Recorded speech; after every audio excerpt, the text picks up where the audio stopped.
Back again, another little model. I don't know whether you like to see these ones. A little miniature knight. It's one that I've had for a while. It's the only one I've got left. He don't like staying on his horse. Anyway, I'll show you the horse first. This is a rather brightly painted horse. It was one from a set I made for a jousting match.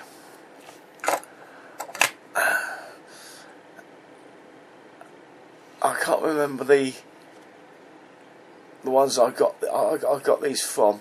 The horse is actually of plastic, made up. Again, you can. I tend to leave these loose because sometimes these get broken off in war games, and if they're loose, it's easy to fit another one. Or sometimes I don't do it on a lot of models because it's hard work.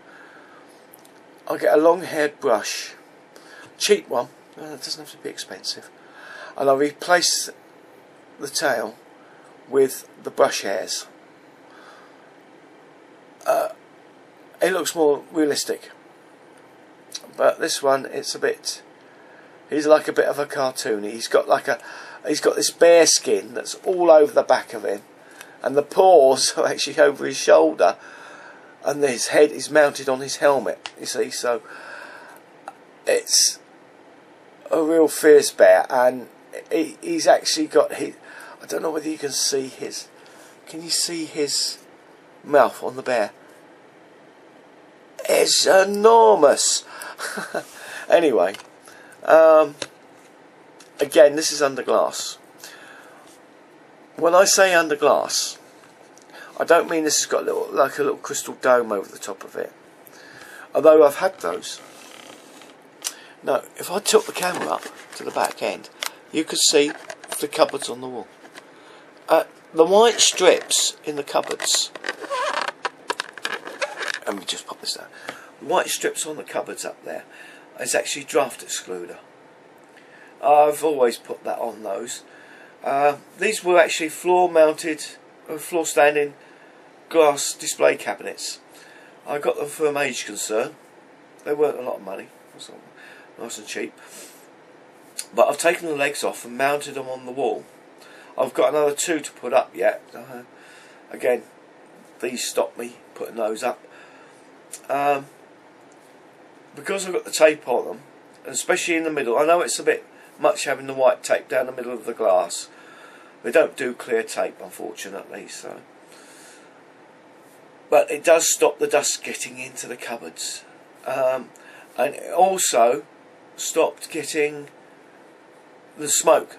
The smoke didn't get past those draft excluders. I've got one on either side, one over end that the doors close onto, and I've got one in the middle to close the gap between the two glass doors as well. And both cupboards are done like that. Like I said, they stop the dust and they stop the smoke getting into them, so they actually saved a lot of my models.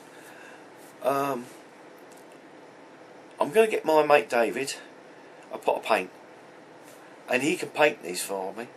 I can't stand on a ladder and do that. He can. He needs the exercise anyway. He'll hate me for saying that, but anyway, that was a quick, little quick one there. I'll do another segment on another model very shortly. Thanks for watching. Hope you enjoyed that little one. Actually, I'll mention now, I do have Lord of the Rings, which I think I mentioned already. I do have some of those painted, and I have a picture of a mass of them on the board, ready to do battle. I don't actually play with them. These ones are purely for display.